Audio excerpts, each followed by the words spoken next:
But what have we got this week, David? A Lexus RX 350.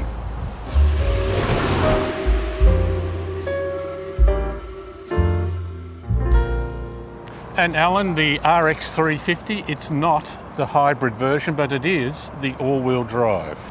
We get on to design. This is a new design that's come out about, 12 months ago-ish. What do you think of the looks, David? Distinctive, and I find that this little dip-down nose almost has a bit of Tesla about it. Does a little bit, and the grille, when I first saw this, I absolutely hated it. I thought it was just awful. It looked like the front was kind of falling over the grille, but I've quite got used to it. It's still a spindle look. The waistline is way up here instead of down there a little bit further, and these headlights, they're really slim now. They've gone on a diet. At a distance, the side looks almost bland, but there's quite a bit of detail in there. There is. They've still got the floating roof that the old RX had. So this bit that looks like one big window is actually not all one big window. The window's only this little bit here. I actually quite like that look once I got used to it. The door handles themselves, the locks are electric, something that confounded David. So when the car locks, you don't hear anything, which is quite kind of disturbing, really. If the mirrors didn't fold, you wouldn't know the car was locked. And all you do is you just slip your finger behind and touch the button and it opens. So it lacks that haptic feel of the actual handle coming out. It doesn't. It's purely, as you say, electronic. And the same with the inside, you push a button. But on the same mechanism is also the emergency release, which is the pull lever. Which you've got to do twice. Which you've got to do twice, yeah. Well, it's so that you can't unlock it while the car's going because it's mechanical. But you can by pressing it. See, I find that unusual. But the pressing doesn't work when you're moving. Okay. Whereas the unlocking one does. It unlocks it and then opens. So whereas if you just did that and it unlocked and opened in one go, you could do it at 110. From the back, this has got some lovely, interesting angles on the lights. There's the little dappled Lexus kind of effect here on the side, and there's lots of L's. So Lexus, when they design their cars, design L's into them. So, you know, there's an L there, and they argue that all of those are intentional, but wherever you have an angle, it's going to be an L. You can see that it's a RX 350 all-wheel drive, as David so ably pointed out. And what I like is that on the outside and on the inside, there's a lock button, so you don't have to schlep around the front of the car to lock it. Of course, you could also lock it from the key fob, but I mean, you probably didn't get the key fob out of your pocket, did you? No. No. Inside... The thing that I like about this is that I can lower the rear seats, but not just be one clunk, but automatically, smoothly. I think that has an element of style about it. That is very, very smooth. And David, is that a bag hook in front of the buttons? Yes, yes indeed. And on the other side, is that a 12-volt outlet, is it? That is, yes. I'm quite happy here, Why don't Alan? you jump over to the other side, David, because that's as far back as that seat goes. Well, they're about the same. Oh, you notice that... No, there's much more. Tons of room for your feet, David. Tons of room for your knees, look. And you've got some buttons there on the side of the seat, so that you can put it into chauffeur mode and move the seat forward. Alan, you mentioned all the technology in the front of the car for safety and that, but also for comfort. Not only do I have heated and cool seats in the front, but in the back as well. And another zone of temperature control. Yeah. And a USB-C. Plenty of power. And a USB-C on the other side. David, you've got a USB. You've got a USB. You've got a USB. Alan, before we go, it is essential to my mind to play with a few things, because these buttons can have different meanings. There are 2 pages, or if you like, screened options. You press they're this. just touch screens, so sort of like a mouse. Moving on, if we could, to the infotainment system. What do you think about that? Well, it's certainly big, isn't it? That's what, nearly... There is no substitute for inch. size when it comes to screens in cars. As long as that gives you the chance to lay out enough with space around. Well, you've got climate here, which brings up the climate controls. You've got some fixed things along the bottom, and hallelujah, you've got a proper physical volume control for the radio. You've got cameras here, which you really liked.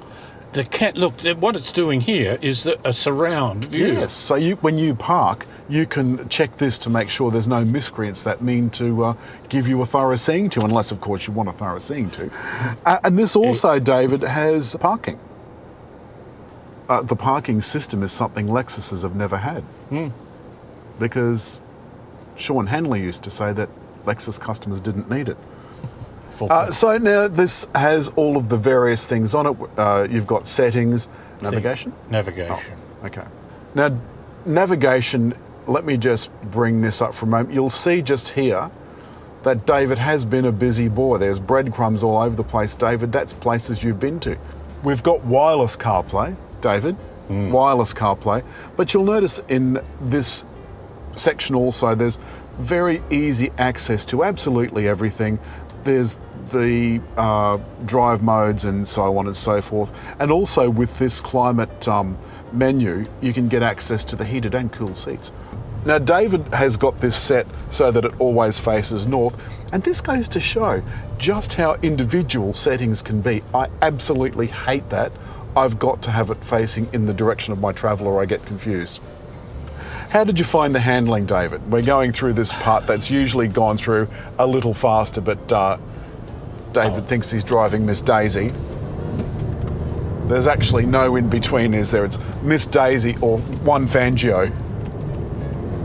Look, this is very secure, comfortable,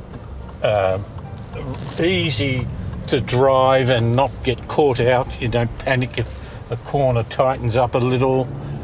It's smooth. I like the 8-speed gearbox. I think it works well with this. It's the same 8-speed gearbox that Lexus has had since 1914, isn't it? But they've had, as I said, one of the best automatic gearboxes in the business.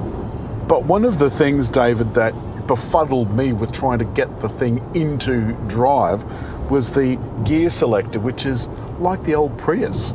Over and then down for drive, over and then up for reverse. Let's put it into sport.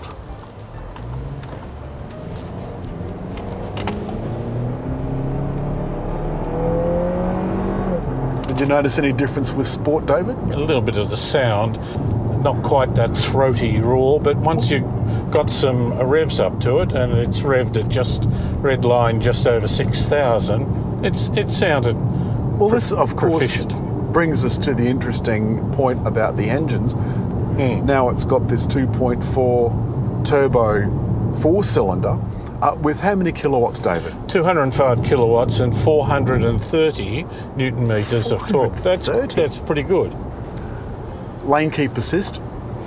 Not how have you found that? Quite as good as I think the class leaders, the Koreans. Yeah.